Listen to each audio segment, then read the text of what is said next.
I had this vision when we started BTL of not becoming another TQL, where we had this big, massive office, 300 brokers, and a culture that doesn't care. I mean, it's just a culture that doesn't really. I'm not saying doesn't care with it, but like doesn't really have any purpose. It's just everyone's off the wall. It sounds like a frat house, and things like that. Like my vision is maybe having 25 brokers tops, in a building where we all know what we're doing. We're all here to make money. We all care about our customers' freight. Um, I mean that people can say, "Oh, well, that's hogwash." Why wouldn't you want to do that? Because I mean, why wouldn't you want an enterprise size brokerage? That's just not my vision. That's not who I am, and that's not what I really want. I mean, I want to keep a family type as much as I can, and I mean, even at 25, that might be a little bit difficult, but like up to 25 brokers ideally.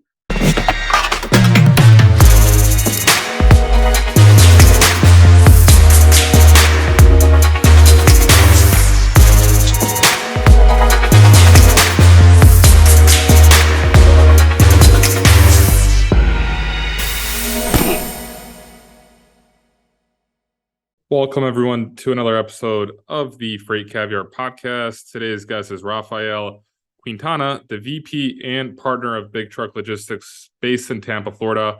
Rafael started his career first at TQL before taking on a role at a shipper, and then he started his own freight brokerage company.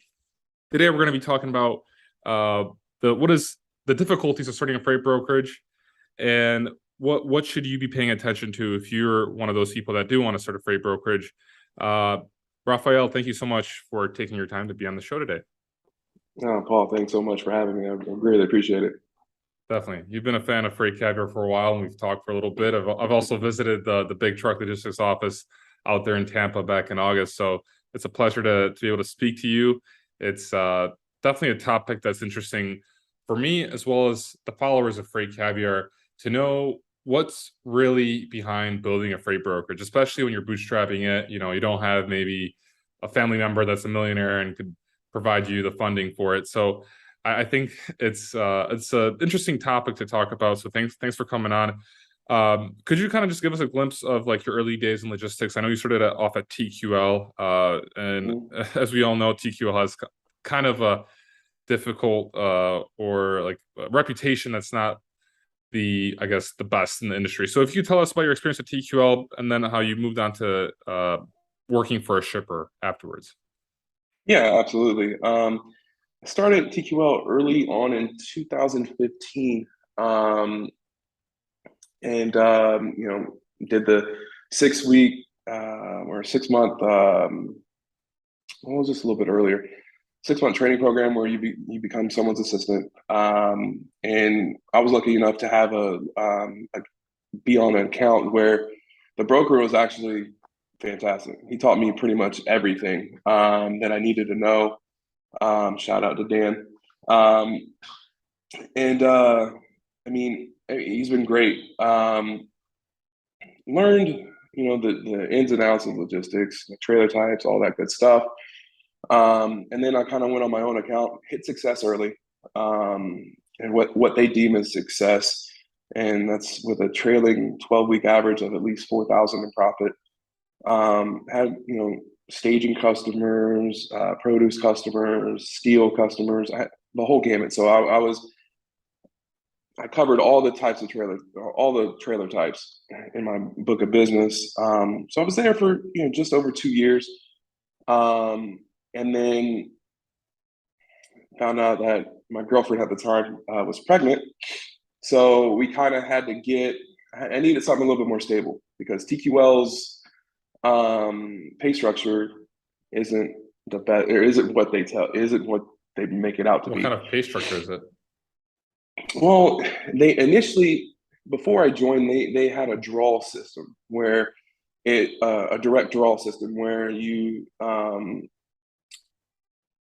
paid against the draw, and then you had to pay off what they paid back, and then you could start going on commission. But the way they structured it, they got rid of the draw per se. So it was more of an indirect draw. So it was for the, I guess, what, 2 weeks, your customers had to pay, like all your customers had to pay within a certain amount of time, like 2 weeks, and your commission total of the pay that of the margins that were paid on invoices that were paid in had to be greater than your $35,000 a year salary. Broken down, it was by 26 weeks. So it had to be greater than like $1,300, 1,325, in order to receive commission. So it wasn't really, uncapped commission or whatever, as they say. I mean, to be honest with you, as a business perspective, that's a perfect business model for the owners, per se, because I mean, a lot of people that the customers pay, and they don't get the commission. It's 100% intake for TQL, but it really wasn't consistent to where I would get a big commission check on 1 month, and then I would some customers would pay on another month, but it wouldn't equal out past the 1325, so I wouldn't get nothing. So towards the end of my tenure at TQL, I found a job at Anchor Glass Container, downtown Tampa. Basically, I was helping run their logistics department. And so I was there for just over a year, and I got a different perspective in regards to that. And then towards the end of right before I started, we started BTL in September of 2018. I left, but yeah, it was my experience in logistics was basically full circle. TQL on the broker side, Anchor Glass Container on the shipper side, and then now owning and being a partner in a freight brokerage that we started. Has definitely been an experience for sure. Totally. Yeah. So when you started BTL back in 2018, what were like the most difficult parts of starting a freight brokerage? Would you say, I know like not having a credit score is difficult to manage because you typically have to pay carriers 50-50. Is that what you're doing? Like we're 50% on pickup, 50% of delivery? Well, the first 18 months, well, let's back up. When we were starting the process of,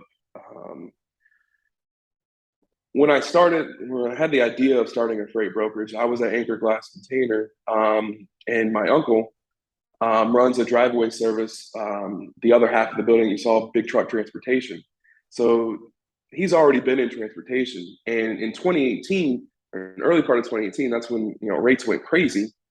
So, and I was dealing with brokers, every day, and rates went nuts. So everything went on the spot board. So I'm trying to work out deals with brokers and on pretty much on every load. And, brokers are making money hand over fist. And they were our account wasn't the best. I'll be 100% honest about that. But they were just, treating it like nothing, like, whatever. I mean, if it picks up, it picks up. Not a big deal. And the way I went at, my accounts and my freight, I always, made sure the customer, I cared about it, because one, if I care about it, it's going to make me a lot of money. And I wasn't getting, let's lack of a better phrase, they weren't handling the way I would handle the freight. So I got frustrated, and that time grew. I texted my uncle. I'm like, hey man, these guys are making money hand over fist and not giving a damn about it. You want to start a freight brokerage? And he's like, yeah, write up the paperwork and we'll get started. So it was my uncle, my aunt, and another business partner of ours got together. I made a pitch. It was 5 minutes. They're like, yeah, let's do it. But the main thing that I was adamant about was we have to have cash on hand to pay drivers, because we're not going to have any trust in the trucking community as a brand new brokerage. That is an absolute must. We have to, thankfully, once we started, we had Apex Capital and RTS Financial gave us a shot early, so that helped. How'd you do that? But the huh? How'd you get the shot from Apex and RTS? To be honest with you, I think it was because we got lucky with our MC number. It's an Okay. old 105 6-digit MC Oh number. yeah. Okay. So I think that's what helped. We got really lucky on that. So um, for whatever the reason it was, but that's what I'm thinking. They gave us a shot early, so that helped there. Triumph Business Capital wouldn't. They're in less a year in business and 6 months of pay history. Same thing with Interstate, which is now Triumph.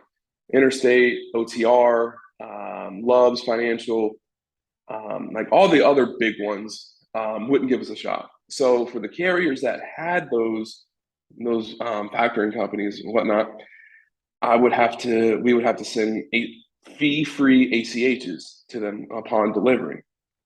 So, um, we just something that we had to do, and I let my partners know, like, we're going to have cash on hand ready to go to do this once they deliver, if they don't factor with Apex, RTS, or whatnot.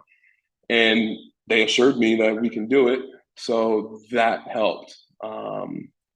So, like I said, the first 18 months was doing that. Um, Building trust with carriers on my local customers. Saying, hey, you'll get paid in 30 days.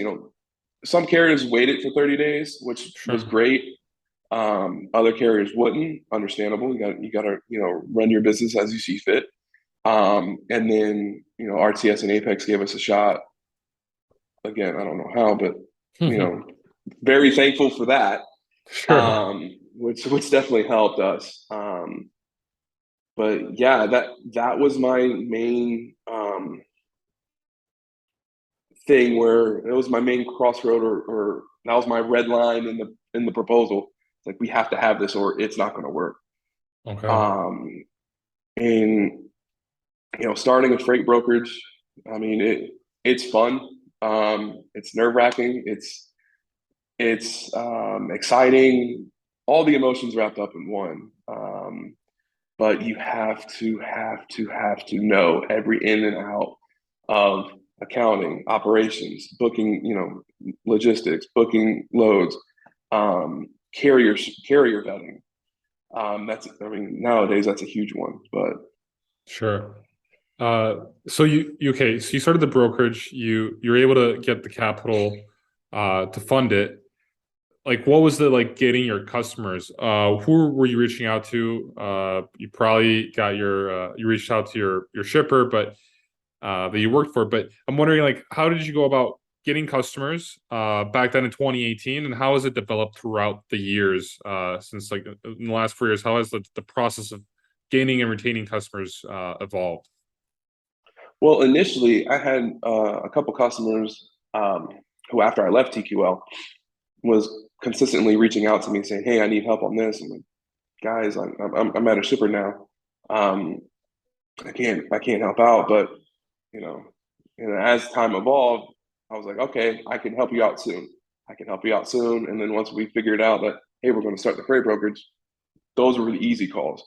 Um, I had people in my personal network that work at shippers, who needed trucks. So the the old customers from my when I was a broker at TQL kept reaching out to me um, after that, and then kept reaching out to me.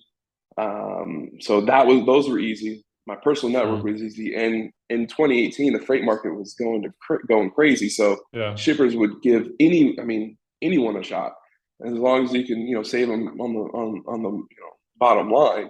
So reaching out initially was rather easy, Okay. um, much easier than it is now, for sure. Okay. But Yeah. How is it right now? um, I mean, the past couple of years with the pandemic and the supply chain bullwhip, I mean, it's it's definitely changed. Shippers have the upper hand, and now they're leaning on the carriers that they already have established to lower their rates. Capacities, I mean, pretty much at an all-time high. Um, you know, freight volumes dipping like crazy. So their shippers are leaning. So I mean, you really have to stand out, and really lean on your relationship building skills to turn customers these days. I mean, currently. Sure. So how do you stand out? Like, what's your process behind that? I mean, finding something. I mean, relationship building. I mean, you got to find something um, that you have in common with these people. I mean, uh, people at shippers right now are getting blown up 35 times a day, minimum, absolute minimum, every day, from brokerages trying to, get additional freight, turn them down, and they have to say the same canned line every time. Hey, we're good right now. Hey, we're good right now. Oh, we don't ship. The same, rejections that you hear, you know, all the time. But standing out is finding something in common. Maybe not even talk about freight. You know, say, hey, I see that you're a part of this network. Are you going to some expo? Or hey, they have this thing coming to Tampa, or um, about something that's not even about freight. Just something similar, something in common. Hmm. Stand out. Come. Ask a different question. As opposed to, hey, can I learn about a little bit about your freight? Or hey, what's your process of onboarding carriers? Hey, I have trucks in your area. Um, can I put one of my trucks on one of your loads? Standing out and saying something different other than that goes a long way. And trying to build an actual relationship. Say, Yeah. hey, sending a cup of coffee, and whatever. Sure. Sure. No, that's definitely important. I mean, I think I've heard that from a lot. Just the relationship building, being able to stand out. People typically don't want to just be talking about the freight they have. It's kind of No. the boring side. So like you do like call BTL a boutique brokerage. Can you tell us what is a boutique brokerage compared to a regular freight brokerage? Well, my definition may be different than um, other people's definition of what a boutique brokerage is. Ideally, I had this vision when we started BTL of not becoming another TQL, where we had this big, massive office, 300 brokers, and a culture that doesn't care. I mean, it's just a culture that doesn't really. Um, I'm not saying doesn't care with it, but like doesn't really have any purpose. It's just everyone's off the wall. It sounds like a frat house, and things like that. Like my vision is maybe having 25 brokers tops, in a building where we all know what we're doing. We're all here to make money. We all care about our customers' freight. Um, I mean that people can say, "Oh, well, that's hogwash." Why wouldn't you want to do that? Because I mean, why wouldn't you want an enterprise size brokerage? That's just not my vision. That's not who I am, and that's not what I really want. I mean, I want to keep a family type as much as I can, and I mean, even at 25, that might be a little bit difficult, but like up to 25 brokers ideally. But anything more than that, I think that you lose that family style, family type, tight knit group um, aspect of things, and you go full corporate, and it doesn't. You kind of lose a lot from that. So, I mean, lack of a better term or phrase, we have boutique. A lot of people who know what they're doing and care about their customers' rate, because at the end of the day, that provides food on their table, provides food for their families, and yeah, I that's respect it. that totally. And you run a cradle to the grave operation compared to having what is the other version called? It's cradle to the grave, and then there's like do you know what I'm saying? Uh, Oh yeah, the hybrid where one well, sells and Yeah, exactly. Can you tell us more about like, because at TQL it's cradle to the grave, right? That's the operation Hmm. like they train you on. So like that's a bit like I've never been cradle to grave operation. I've only been a carrier sales rep my whole entire life. So like I guess like you're more of an expert, if anything, because you have all of the customer experience, the carrier's experience, and even the accounting, right? Because you get the POD and all Hmm. that stuff.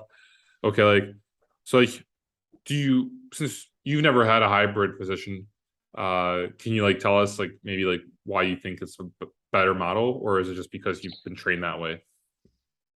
I don't think it's a better model. I think it's just because we've been trained that way. Like all the brokers that work here have been cradle to the grave. Um, I can't say all the brokers because I mean there's only like five of us, but so they've been, it's all cradle to the grave. So that's what they're used to. That's what they've been trained on and everything like that. As we get bigger, we, may add, operations roles to where it would kind of change into a hybrid role to where, you know, sales, brokers will be selling, operations will be, covering loads and um, things like that. But I'm a big proponent on, having as a broker, and I guess it's my cradle to the grave training, is having your finger on the pulse, saying like, if you're, on a Monday or the first of the week, you cover your first 10 to 15 loads. And after that, if freight volume, justifies it, you go to the operations person covers the rest. Because if you don't know, how the market's reacting on certain things as a broker, then you can't speak on it when you're calling out on prospecting calls.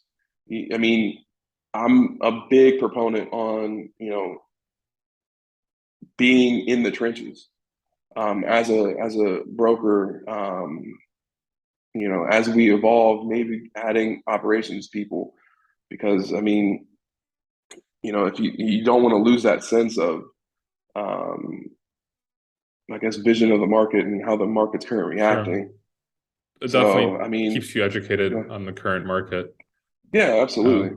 Definitely. And like, what tools are you using, Rafael, on your day-to-day like basis? So like, obviously you have DAT. I know you use Ascend. Like, what else are you using? We have truck stop. We big proponent on Carrier 411, for the vetting of all the double Sure. brokers that call. Um, we have Sonar, for additional rating tools. How much is that?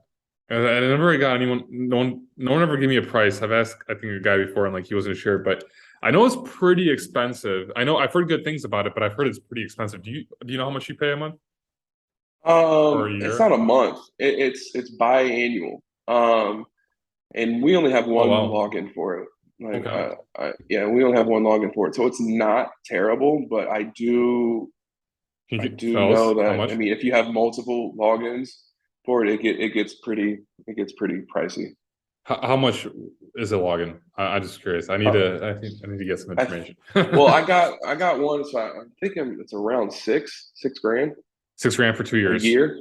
A year. Sorry, a A year. Okay. year, yeah. So it's Okay. not. I mean, if you break it down, I mean, it's not, that bad. DAT, I mean it's on par with DAT monthly. If you, it's just Sure. the initial, hey, you got to pay, 3 grand, half of it in the first 6 months. Okay, well, I mean, it's just the initial 3 grand payment.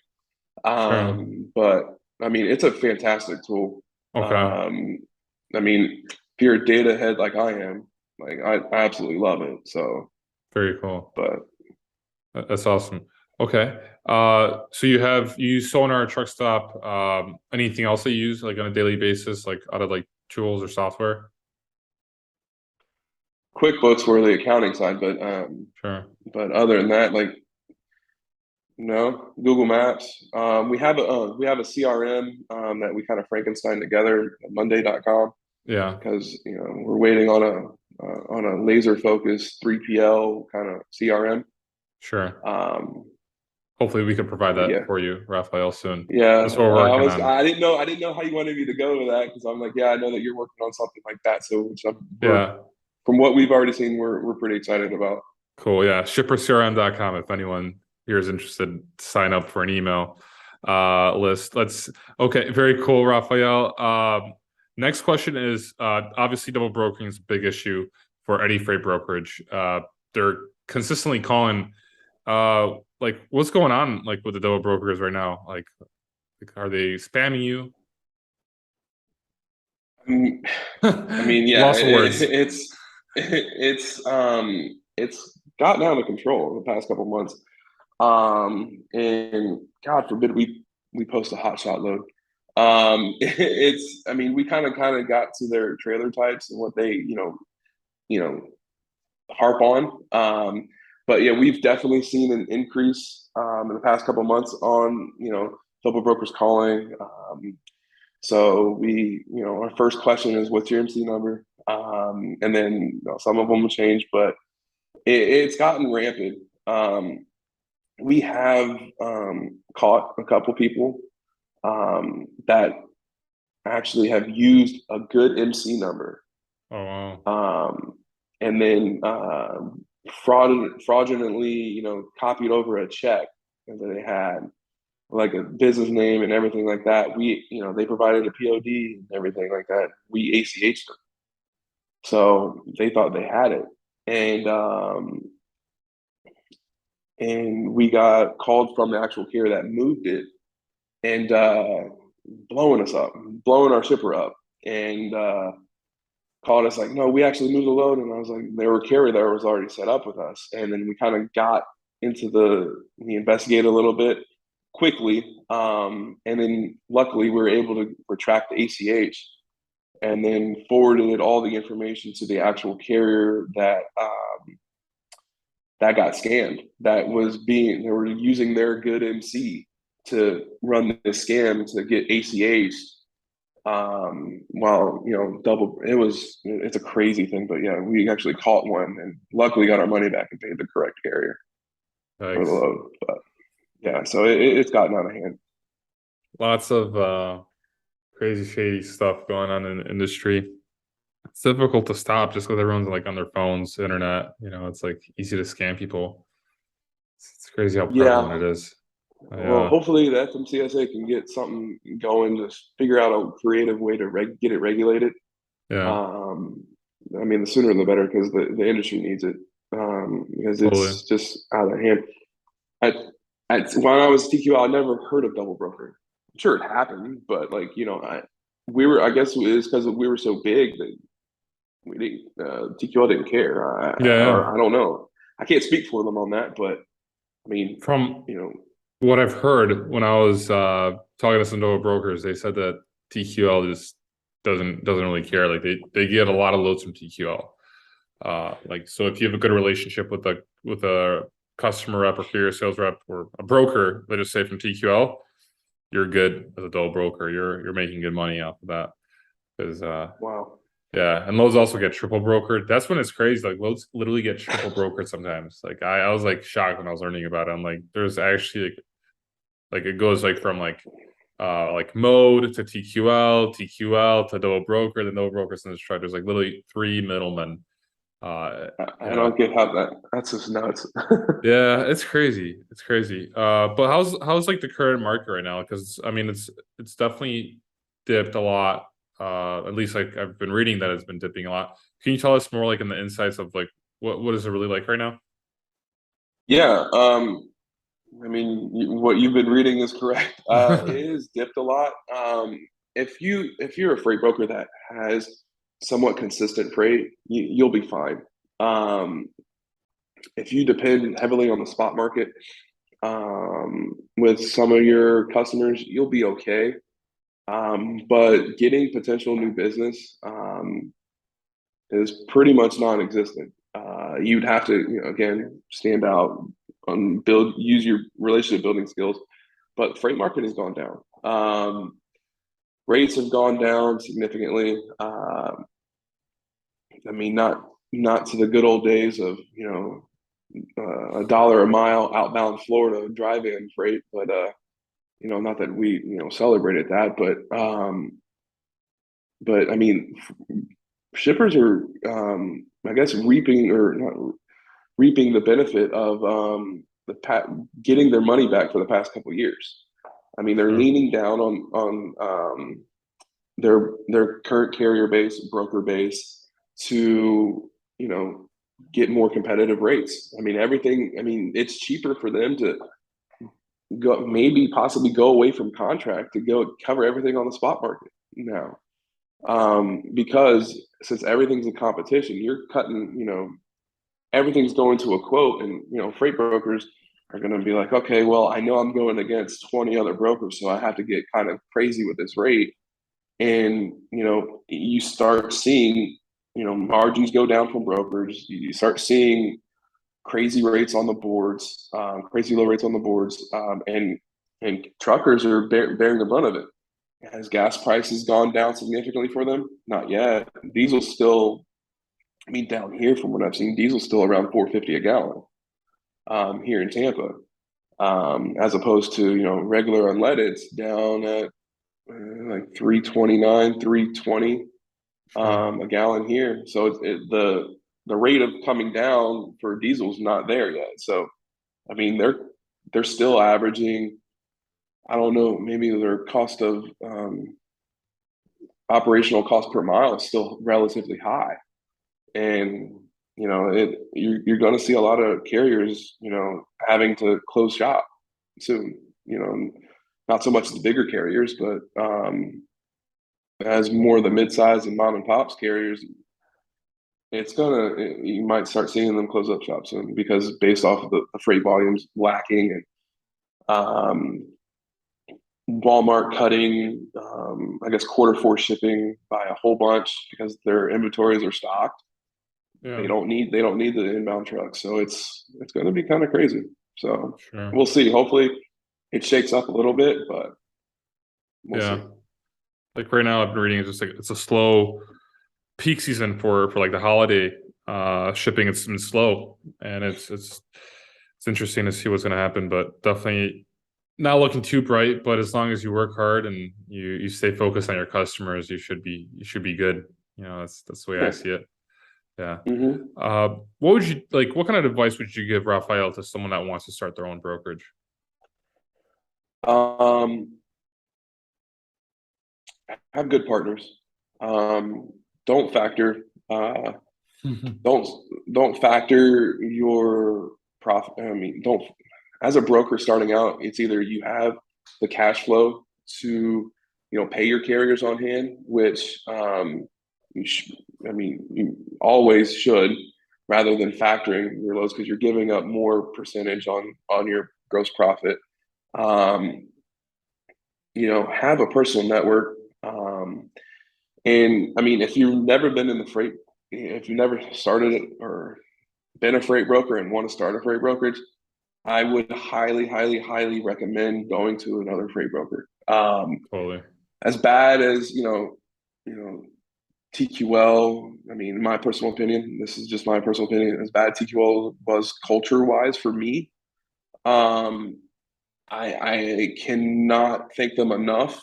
I guess it's a backhanded compliment. I can't thank them enough for the experience I gained Sure. from them. Because if it wasn't for TQL, I wouldn't be here right now. I wouldn't have started this freight brokerage 4 years ago.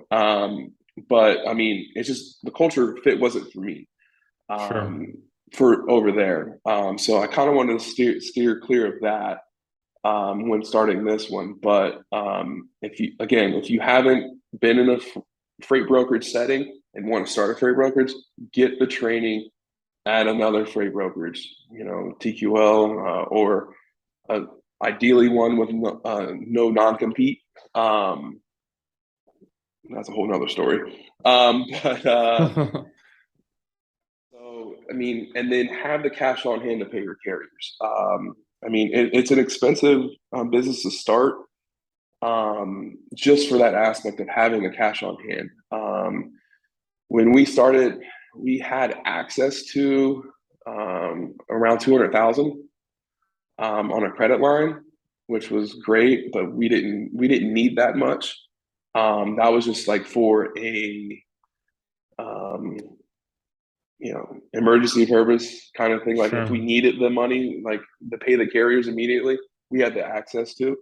But I mean, if you're starting it with one person, it shouldn't need nearly that much. Yeah, definitely.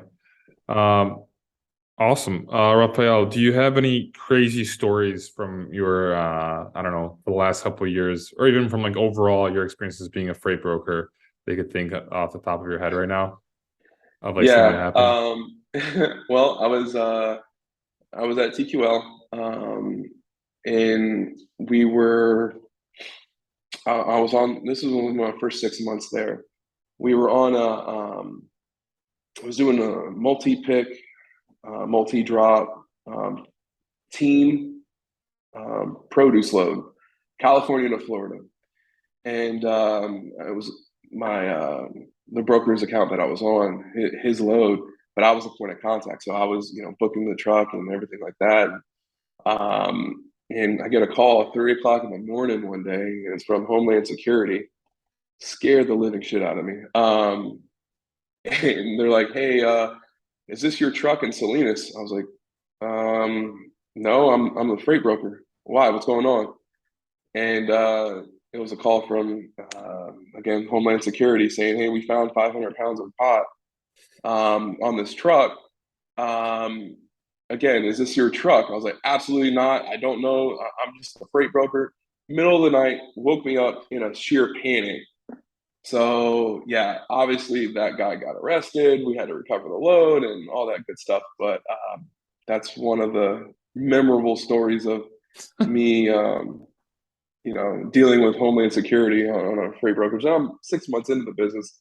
I didn't know any better, but it was just holy cow, scared the living Jesus out of me. But Yikes. uh, there's some other stories, but I mean nothing memorable as that. Sure. Yeah. Definitely some funny freight guards out there on Carrier 411. That's I mean, definitely reading the freight guards on Carrier 411 is entertaining for me. So that's a big I've fun. seen the one that you posted in when I texted you that one time. The one that you posted called me on a load.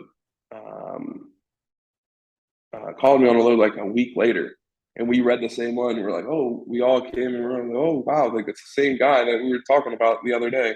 Yeah. And when we read the freight cards, so that was pretty funny. Yeah. I think It's Carrier just, 411 has saved a lot of people. I think so too. Especially in these days, I I wouldn't know what we would do. Yeah. I wouldn't know how bad it would be if we didn't have tools like that for sure. Totally. Totally. Definitely, Rafael. Uh, well, Rafael, thank you so much for joining us in the podcast. It's been a pleasure talking to you.